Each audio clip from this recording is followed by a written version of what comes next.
Right down the street from our studio is the Independent Living Center of the Hudson Valley. And I went down there yesterday to visit the folks and do an interview with their director, who was executive director, who was very nice to me, Denise Figueroa. And I brought my little tape recorder, and we sat down there, and we did a whole interview, which I was going to play for you today. And so I came back to the studio here and proceeded. I don't know what I did. I'll blame me, okay? Well, what are those little things you call the little bugs that run around? Anyway, the whole doggone thing got erased. So, but guess what? The Director of Programs and Services, Karen Garofallo, you know what, Karen? Tell them what your name is, dear. Karen Garofallo. Karen Garofallo is here. And so although we had a nice interview, a very informative interview from Denise Figueroa, the director, we're going to be doing it all over again because Karen was sitting there and she said, I'm not going to talk. Well, now she has to. I think first start off by telling the listeners what the Independence Living Center of the Hudson Valley Incorporated is. Okay. I'm not Denise, but I'll do my best. The Independent Living Center of the Hudson Valley is what we call an independent living center. We're not residential. We don't have apartments. We don't have any kind of housing that people live in. It's based more on a philosophy of independent living. And I think the most important part is that most of the people who work at the Independent Living Center, most of the leadership, most of the board of directors are persons with disabilities. The whole premise to it is that persons with disabilities can run and manage their own lives. And so people who are working at the Independent Living Center are actually the people with disabilities working, living in their own homes, dealing with their relationships, having children, driving cars, and if they can't drive a car for whatever reason, negotiating transportation, and all of that. And it's a way to share with other people with disabilities that they too have choices and they too can live productive lives. Well, one of the things that I was thinking about after I left your office yesterday was how, and I guess we don't do it on purpose, but how we don't realize that not everybody can see, not everybody can climb stairs, not everybody can hear, not everybody can move quickly. And you start to realize that the last time I saw you was just before Election Day. Yes. And you had the gentleman Clifton Perez, and I had never thought about what does a person who can't see, how do they vote? A thought never occurred to me. You know, so it is organizations like this are so important because everybody else, you start running around, you forget that not everything works that way. So it's very interesting. Well, I think that one of the things that happened yesterday was that you taped an interview with Denise because she is a woman with a disability who uses a power wheelchair. Right. And this lovely studio is on one top flight up, right, of a very lovely set of stairs. And so you came over to our office, right, which was very gracious of you, so that you could do this interview with Denise. And that's one of the things that people don't think about. Mm-hmm. Oh, I would love for you to come to my place. Yeah, right. Oh, you've got steps to get in. Right, exactly. And there has to be a lot of help around to help people navigate around all of that stuff. Well, one of the things that people in what we call the disability rights movement, okay, which is actually where independent living got its birth from. Isn't that a weird way to talk? But independent living kind of grew out of this thing called the disability rights movement. And, you know, you wouldn't think about it this way because people, I think, are generally warm-hearted and they don't want to be discriminating against people with disabilities. Mm-hmm. But until we were able to change building codes, you know, until we were able to get put into law that new structures would have to go up with the idea that you could get in a wheelchair, that if you had a second floor, you would need to put an elevator in. The idea that any new building will have stairs and a ramp or be level to the ground. Mm-hmm. That didn't happen 50 years ago. And 50 years ago, persons with disabilities had a very hard time negotiating their environment. And if I remember correctly, when that law went into effect, we heard the classic, "Oh, this is terrible. It's going to cost too much. It's going to run people out of business. We're going to lose jobs." Da, da, da. And now anybody who is, I'm in my 60s, but anybody who's in their 20s or 30s probably don't know of buildings that don't have ramps. And You know what? It's just That is so true. I remember, now believe it or not, I know I look stunningly young to you, but I'm going to be 53 at the end of this month, and I've been doing this work for the last 30 years. This is my 30 years. Wow. And I remember when I started working, folks that I worked with who were wheelchair users talked about how they couldn't get into places. You know, there was a guy I worked with who, at the age of 16, fell and broke his neck. And from that time on, used a wheelchair. So he talked about his neighborhood. I'm from Schenectady. He talked about his old neighborhood in Schenectady and how he could not get into the places that he used to go to. Right, exactly. And, here we are today, and those buildings do exist, but you are surprised when you realize you can't get into a building. Yeah. More than, that's the norm. And that's part of what the work of, on a global sense, the disability rights movement and independent living has, promoted. So many things that we see today that we take for granted, and we don't know that someone actually had to fight to get that. Because we just say it's commonplace to us now. We walk up the stairs and we see the ramp over the side. We don't know that. And somebody actually had to make somebody do that. And in the 70s, in fact, this is one of the things that Denise could speak to because she was a part of some of these demonstrations.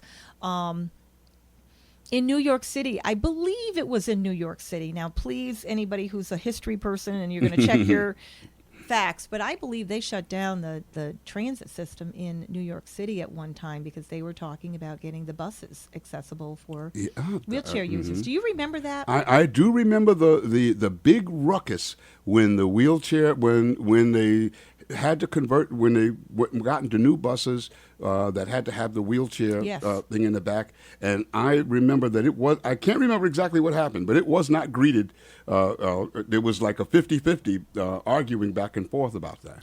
I believe that people who were wheelchair users may have gone into the streets and then got themselves out of their wheelchairs, and so now what are you going to do? Right. Yeah, I think they did something radical, like blocking bus stops or something like that. I know this happened in Denver. Now, I might be getting the cities mixed up, but I believe there was a demonstration in San Francisco, demonstration in Denver, where this is what people did. And, when you think about it, you're saying to a person who uses a wheelchair that, okay, we're going to make buses. We have a way to make the bus accessible so that you too can travel around the city. Right.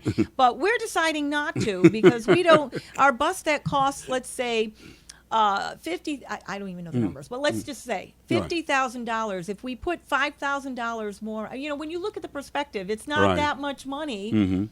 And if you do it from the beginning, and you make it commonplace, that's the other thing that you see in all of this with technology. When you look at your computers, what did you pay for a computer in the 70s? Oh, goodness. And it was like, what nobody could afford. Right, or, exactly. And now everybody's got one. Everybody's got one in their pocket. I do want to clarify something. The independent living center, or whatever you want to say about all of that, is one of the most important things is that we are cross disability. We're talking an awful lot about folks who use wheelchairs or who have mobility impairments. Right. But it's not only that, Right. and I don't want to leave that misconception. It just happens to be an easy thing to talk about. We also, cross disability means anybody with a disability. Anybody with a disability. Anybody. As a matter of fact, one of the things that I loved when we were talking yesterday is when I asked Denise who should call, she said anybody. Call us first, because if we can't help you, then we can direct you to where you have to go. And especially in a rural setting, which is one of the things we discussed, in a rural setting like this, it's getting from, I didn't have a car for about 3 weeks, I almost died. So I can't imagine having a disability and having to get around in a rural setting like this. Right, and transportation is really tough down here. You know, there are people with disabilities who drive. Denise drove us down yesterday. She has a wheelchair lift in her van. She drives with hand controls. But obviously, if you're blind, you're not going to drive. There are some people with mobility issues that they can't drive. But yes, you know, and you want that to be accessible as possible. So what kind of services, can you enumerate some kind of services that you would, give me a for instance, somebody in Cairo who has a disability and is maybe wants to get a job or wants to get training. That's perfect. That's actually very perfect. Okay, so you're somebody who has a disability, you want to get a job. Let's put out the scenario that you are on some kind of Social Security benefits. Mm-hmm. You may be on SSI, or you may be on what they call SSDI, which is Social Security Disability. And for whatever reason, either you haven't worked ever, or you worked and then something happened, you had to stop working at that job. So now you're kind of feeling, I would like to explore this idea of work. Well, we are very excited about that. And probably the first thing we would say is, you know, we have a state vocational rehabilitation agency in New York. Every state has one. We would suggest that you start with them. Go to an orientation, which I just happen to do down here in Hudson at the college. Once a month, I am at the college every second Wednesday of the month. That's right, for the Access VR. For the Access VR. Access VR. And so, you know, I do my little spiel, and so people can start that process. But we also are talking about people who have been living on benefits, and I'll tell you, especially with SSDI, and anybody who's listening and who's gone through this process knows what I'm talking about. Sometimes it takes years to get those benefits, and you're so afraid to lose them because it's like that song, The Cake, you know, it took so long to bake. Yeah, right, it, you know? right. I just interpreted Priscilla, Queen of the Desert, and that was a big song, so I apologize for like making weird references, but they work so hard at getting these benefits, and with those benefits you get your medical, you get Medicare. Right. And so you're like, oh my gosh, how am I going to go to work if it doesn't work out, blah, blah, blah. Well, Social Security recognizes that people are very afraid to lose their safety net,